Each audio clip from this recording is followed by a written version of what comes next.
Alors les besoins ils sont assez inimaginables, on est sur quand même la plus grosse crise humanitaire au monde selon les différentes instances internationales.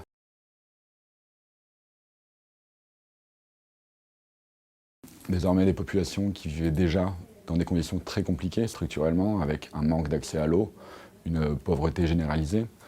Et le pays est maintenant affecté par sa quatrième année de guerre.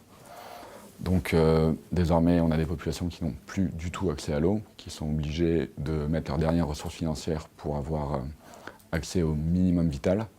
Donc notre but à nous, c'est de vraiment venir alléger ces souffrances au plus près de la ligne de front, là où les populations sont les plus affectées par le conflit.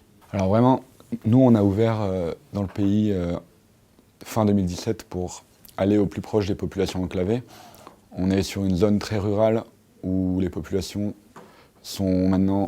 vivent dans un district coupé en deux par la ligne de front.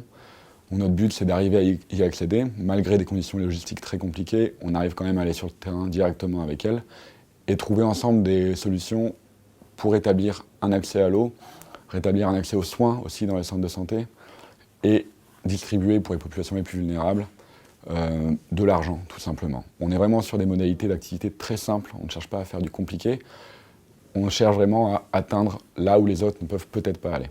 C'est vraiment notre angle d'attaque. Depuis qu'on a ouvert, le contexte a énormément évolué. On est sur une crise très mouvante.